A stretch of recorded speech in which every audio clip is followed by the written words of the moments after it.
How's it going, you guys? NewAge here with another Omega Ruby and Alpha Sapphire update video.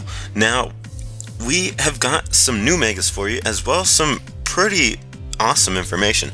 This next batch of information that we got isn't actually the biggest, but they do have a lot of interesting stuff going on. So first off, I want to just get this out of the way, just because I mean, honestly, both things I kind of gotta talk a lot about. This might be a pretty lengthy video. Anyways, two megas we got. First one is Mega Beedrill.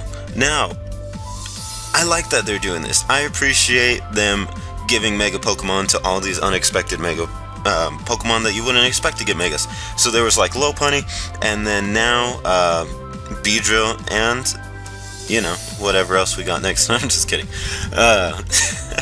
Now, first off, design-wise, Beedrill looks amazing. I mean, extra spiky, extra fierce, deadly, all that yada yada good stuff. Face looks cooler too, gotta admit, I like that. He pretty much just said, like, screw the legs, give me more drills, and is just nothing but a big old drill man now.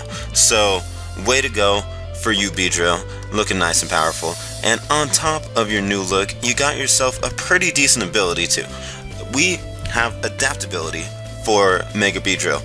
Now, adaptability on Pokemon like Crawdaunt, where water Pokemon have pretty big move pool and all that good stuff, plus it's got the dark on top of it, so abusing stuff like knockoff makes it only better. Beedrill, for one, I gotta say needed adaptability, because its stats are not the best. Its attack is alright, and the rest of its stats are just complete garbage. So I wouldn't know what they could do to make it better. Maybe a little bit faster and either more. I'd say, if anything, I'd like if they gave it defenses. Some speed and defenses would call it a day, because its attack is alright, to the point where, especially with adaptability, you wouldn't need an insane amount of investment. I mean, Mega Beedrill is obviously not going to be overpowered still, but possibly usable. As far as adaptability working on Beedrill, it's gonna be a little iffy. Of course, you'd want to run it as a physical Pokemon if you could, and the only physical poison move that Beedrill gets is Poison Jab, so that's fun. And as far as bug type moves, I mean, you got the Twin Needle and the Pin Missile, that's always fun. As far as stuff you could actually use, Fell Stinger is maybe an option if you want to try it. Otherwise, I mean, you got U-Turn, you got X-Scissor, you got Bug Bite. Those aren't half bad. Pretty good, gotta admit. So with adaptability, that should be pretty cool. At least for the bug type. For the poison type, I mean, you really only got one option, unless you want to run Poison Sting, then, you know, be my guest. But, I mean, all in all, it could have been worse. It could have been worse. I mean, you give a great ability like adaptability to a horrible Pokemon like Beedrill, only so much can come from it. So the next Pokemon we got is Pidgeot, Mega Pidgeot. Now, this is a Pokemon where I say it's about damn time, because every single generation, Pidgeot is just constantly getting outclassed by the new bird-type Pokemon. There wasn't really one in Gen 2, unless you want to say Noctowl, but, you know, Pidgeot was... I would hope to say Pidgeot was better than Noctowl. But then after that, you got Swellow. Swellow is better than Pidgeot.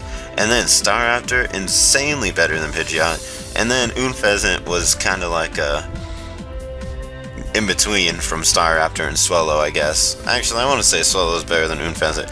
And then next we get Talonflame, which just completely blows all of them out of the water.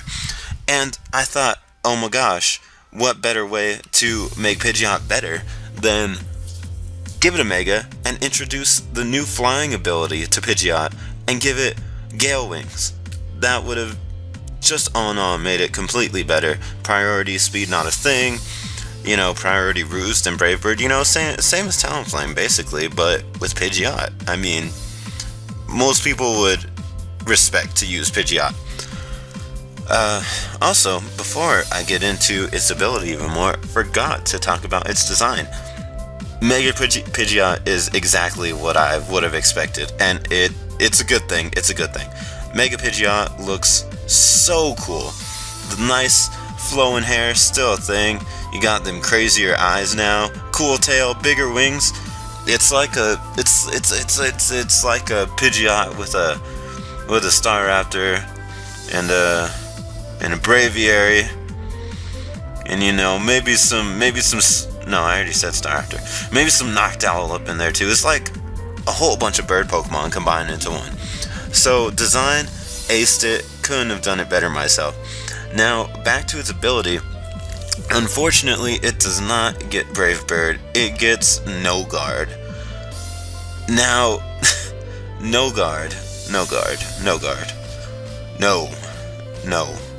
That does not work for Pidgeot. The only move that it would even help is with Hurricane, which has 70 accuracy. Which, even then, its attack stat is at 80 and its special attack is at 70. So, if they even it out still, wouldn't be anything wrong with running Hurricane. That would be cool. But other than that, it doesn't really help anything. The moves that it learns, it doesn't have problems with accuracy. And as far as I know, any other move you could teach it through TM is not an issue. Its egg moves, no. And then transfer moves, even then, no. Like, there's no point in Pidgeot having No Guard. They could have done a lot better. If you're trying to make a Pokemon better, make it better, Don't give it something that it's not even going to use. That was like giving Mega Glade Inner Focus. Like, granted, it was already strong, so they didn't have to go and give it some crazy ability, but at least something to still keep it useful, as opposed to just trying to rely on its power. Mega Pidgeot, great with its design, but definitely deserved a lot better, a lot more respect for the original bird Pokemon. I'll give it a shot, but the respect is not there. So those are the two megas that we got introduced to us, and now we've also got some new game features that are pretty insane. I've been waiting for something like this my whole life.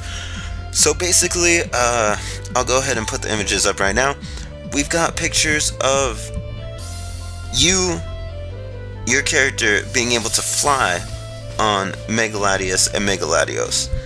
Now, first off, this is just insane. Like, just the clips that you show, or the clips from the game that they've shown in this picture, you can already tell it's exactly what you want.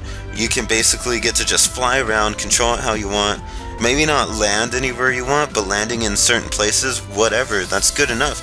Just getting able to get on Latios and Latios and just fly throughout the whole region is amazing. For one, getting the ability to do that, like how everyone has always wanted Fly to be, but it couldn't be. Just the ability to be able to do that, for one, is amazing. And then being able to show off the new map and the new region all recreated, getting to see it from the skies and everything, is mind-blowing. This just makes me want to play this game 1,000 times more, which I couldn't even imagine me being more excited for this game. And then here we go, I'm more excited now. I literally can't wait for any of this. Now, one of the things that I kind of have my hopes up for, but at the same time I'm not gonna let myself get my hopes up, is that you can fly on more Pokemon than just Megaladius and Megaladios, because for one, I'm assuming you won't be able to get those till after the game, so flying around till after the game, that kind of sucks. But at the same time, understand it. For one, when X and Y came out, you could ride on Go-Go and Rhydon, and some people were thinking, hey, maybe you could ride on other Pokemon too. It just depends on, if it's like a four-legged Pokemon or something like this. So part of me wants to say, well, if it could fly, then we're going to be able to fly on it. But I don't think that's the case at all. Because part of the reason that they're doing this is that they say certain legendary Pokemon will be able to be found in the skies. Granted, it's through like finding it in the clouds or finding like some portals or some form of way of encountering these legendary Pokemon. You do it through flying through the air. So the picture they have here, examples of Dialga Palkia and Reshiram and Zekrom. So those would be Pokemon you would run into. And then it also says you can find other Pokemon in the skies too, like just normal flying Pokemon, like in the picture where you're flying on Latios and Latios, there's Wingulls and Talos just hanging around. I figure that won't be the case. I figure there'll be stronger Pokemon. I think this will be an end of the game kind of feature, where after you get Latios and Latios you can do this, and this will be to help finish the Pokedex and help encounter these legendary Pokemon and places that you wouldn't have been able to encounter in the game. Because if they wanted to make it free roam, and you could do it with any Pokemon as soon as you got, like, say, Fly, that was how Fly worked, basically that means that you can fly wherever you want to go, even if you haven't been there before. Granted, they can make it you can't land there, but just giving the player the option to fly to places that shouldn't have been discovered yet is kind of pushing it, I feel. I feel like it's better off that they hold off and save that kind of exploration for you to actually explore it and then be able to fly back to it later on after you've already been there. That's how flies work throughout all the games, so I figure they need to restrict that and keep it like that still throughout these games. So the Latios and Latios thing, I feel like is going to be a post-game kind of deal. You're just going to use it to discover new places after the game, as well as legendary Pokemon. So speaking of the legendary Pokemon, it says on here that the legendary Pokemon that will be able to be encountered will be all non-event legendary Pokemon. So basically all the Pokemon that you can't trade in global trade, like Keldeo or Genesect or Arceus, those Pokemon won't be able to be discovered. But all the other Pokemon, like the weather trios like Landorus, Tornadus, and Thundurus, from possibly like Raikou, Entei, and Suicune maybe, I don't know.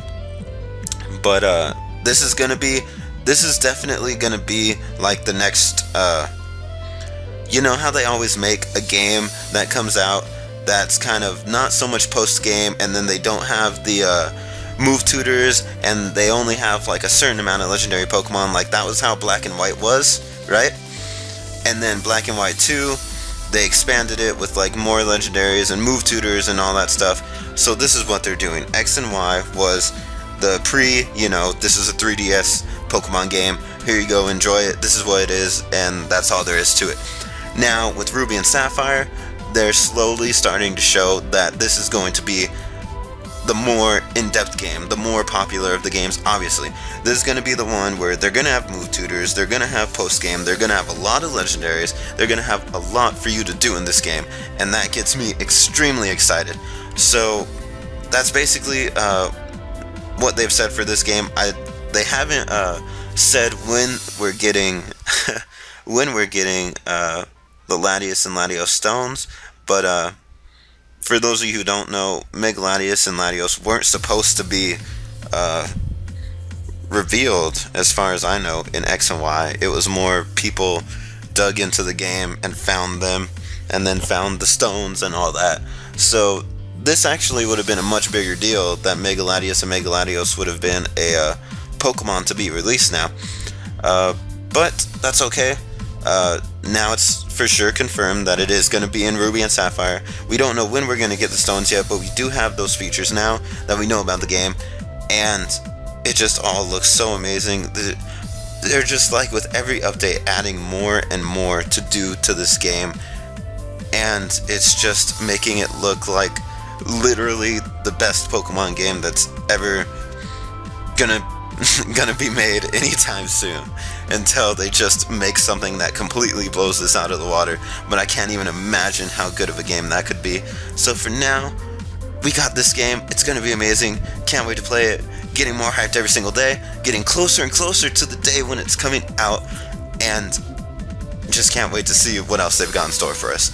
So that's gonna be the update. Be sure to stay tuned. I'm sure they'll have the video of these megas and all that stuff. I might put that on the channel, and do some slight commentary over it just to say how it looks cool and stuff like that. But this will basically be my breakdown of what I think of all this stuff that's happened so far. So if you enjoy this video and you want to see more Omega Ruby and Alpha Sapphire updates, go ahead, leave a like, and you can subscribe to my channel, NewAgeSteel. I upload multiple videos every single day, and you can also follow me on Instagram and Twitter, where I post first-hand information on when I upload videos to the channel. So until then, I'm NewAgeSteel, keep on watching, and I'll see you guys next time.